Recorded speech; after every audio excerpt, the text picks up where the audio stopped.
Page number 27 पढ़ते हैं। जो लुसेंट का इतिहास। विक्रमादित्य द्वितीय की प्रथम पत्नी लोक महादेवी ने पट्टदकल में विरूपाक्ष महादेव मंदिर तथा उसकी दूसरी पत्नी त्रैलोक देवी ने त्रैलोकेश्वर मंदिर का निर्माण करवाया। इस वंश का अंतिम राजा कीर्तिवर्मन द्वितीय था। इसे इसके सामंत दंतिदुर्ग ने परास्त कर एक नए वंश राष्ट्रकूट वंश की स्थापना की। एहोल को मंदिरों का शहर कहा जाता है।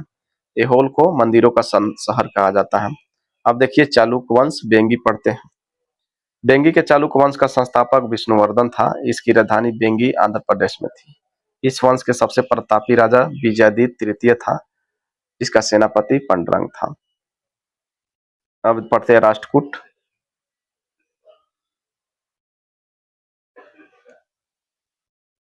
राष्ट्रकूट राजवंश का संस्थापक दंतिदुर्ग 752 ईस्वी था। शुरुआत में वे कर्नाटक के चालुक्य राजाओं के अधीन थे। इसकी राजधानी मनकीर मानेकेट वर्तमान नालखेड़ सोलापुर के निकट थी। राष्ट्रकूट वंश के प्रमुख शासक थे कृष्ण प्रथम, ध्रुव गोविंद तृतीय, अमोघवर्ष, कृष्ण द्वितीय, इंद्रदीप थर्ड एवं कृष्ण थर्ड थे। एलोरा के कैलाश मंदिर का निर्माण कृष्ण प्रथम ने करवाया था।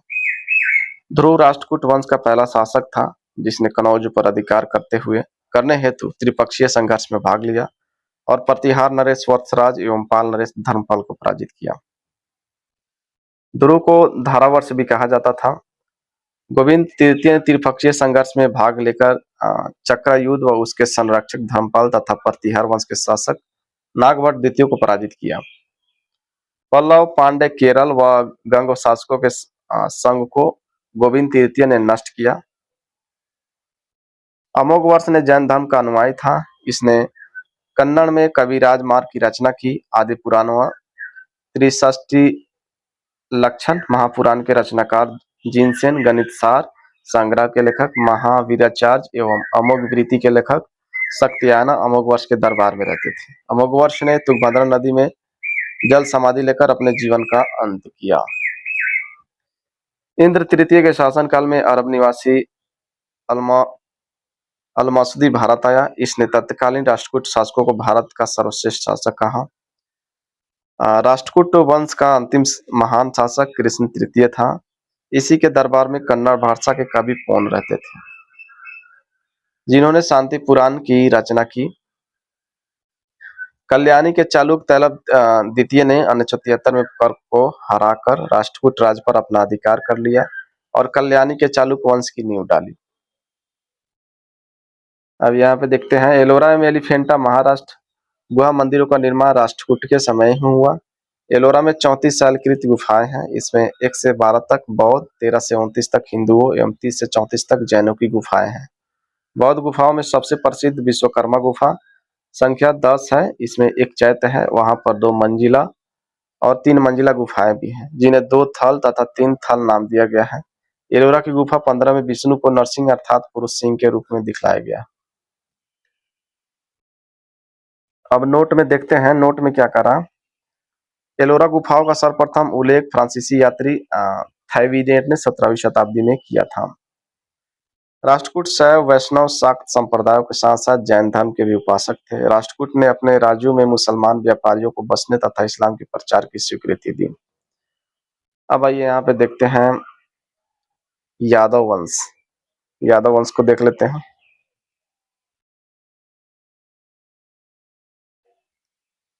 देवगिरी के यादव वंश की स्थापना भीलम पंचप ने की। इसकी राजधानी देवगिरी थी। इस वंश का सबसे प्रतापी राजा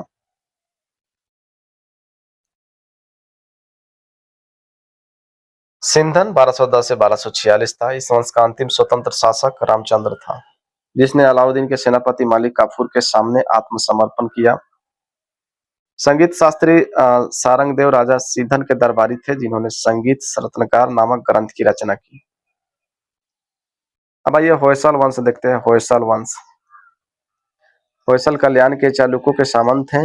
होयसल राजवंश की स्थापना विष्णुवर्धन 1108 से 1152 ने की थी। ये होयसल राजवंश के सबसे महान राजा थे। होयसल वंश यादव वंश की एक शाखा थी जिसने कर्नाटक एवं तमिलनाडु के कुछ हिस्सों पर लगभग 317 वर्षों तक शासन किया। होयसल वंश का अंतिम शासक वीर बलाल तृतीय था जिसे मालिक काफूर ने हराया था। होयसल वंश की प्रारंभ में राजधानी बेलूर थी, जिसे बाद में द्वार समुद्र आधुनिक हेलीबीड हस्तांतरित कर दिया गया। अब यहाँ पे देखते हैं होयसल मंदिरों के बारे में मुख्य तथ्य। बेलूर के चेन्ना केशव मंदिर, इसका निर्माण राजा विष्णुवर्धन ने 1116 ईस्वी में चोलों पर अपनी विजय के उपलक्ष्य में करवाया था। बेलूर यांगची नदी के तट पर स्थित है। यह एक तारे के आकार का मंदिर है जो भगवान विष्णु को समर्पित है।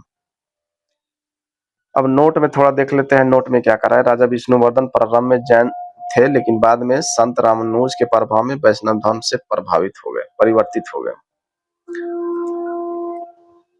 डूमे हाइलीबीड में होयसलेश्वर मंदिर, 2 मंदिरों वाला यह मंदिर संभवतः होयसल द्वारा निर्मित सबसे बड़ा शिव मंदिर है। उसके बाद है सोमनाथपुर का केशव मंदिर। यह एक सुंदर त्रिकूट मंदिर है जो भगवान कृष्ण के तीनों रूप जनार्दन, केशव एवं वेणुगोपाल को समर्पित है। इसमें केशव की मूर्ति गायब है। नोट में यह तीनों होयसल मंदिर भारतीय पुरातत्व सर्वेक्षण के संरक्षित स्मारक हैं। अब देखते हैं यहाँ पे कदम्ब वंश। कदम्ब वंश की स्थापना मयूर शर्मन 345 से 365 ईस्वी में की थी। कदम्ब वंश की राजधानी बनवासी था। कुकुस्थोआमा 425 से 450 कदम्ब वंश का सबसे प्रसिद्ध शासक था। इसने अपने साम्राज्य की सीमाओं को मलनाड, तटीय कर्नाटक और तमिलनाडु के कुछ हिस्सों तक फैला दिया। इसने अपनी राजधानी बनवासी से कोलार शांति कर दी। कुकुस्थ वर्मा के दरबारी कवि दुर्विनत ने उनकी जीवनी कुकुस्थो चरित्र के नाम से लिखी। कदम्ब राज्य को विषय नामक प्रशासनिक इकाइयों में विभाजित किया गया था, जिसका प्रधान विषयपति या राज्यपाल होता था। विषय के नीचे नगर या नगर इकाइयों और ग्राम थे। ग्राम का प्रधान ग्रामपति होता था और प्रत्येक नगर में एक नगरिका या मुखिया होता था। कदम्ब साम्राज्य मूलतः चावल की खेती के पर आधारित था। कृषि अर्थव्यवस्था वाला राज्य था। इस अवधि के दौरान कॉफी एवं मिर्च की खेती भी विकसित हुई। कदम्ब शासकों ने कन्नड़ और संस्कृत साहित्य दोनों के विकास को बढ़ावा दिया। उनके शासनकाल के दौरान कई विद्वान व लेखक प्राकृत, संस्कृत व प्रारंभिक कन्नड़ भाषाओं में रचनाएं रचने में सफल रहे। कदम्ब वंश ने हिंदू और जैन धर्म दोनों को संरक्षण दिया। कोलार, सरौन बेलगोला और हेलीबीड में प्रसिद्ध जैन मंदिर कदम्ब वंश के शासनकाल के दौरान बनाए गए। मिलते हैं पेज नंबर 28 में। धन्यवाद।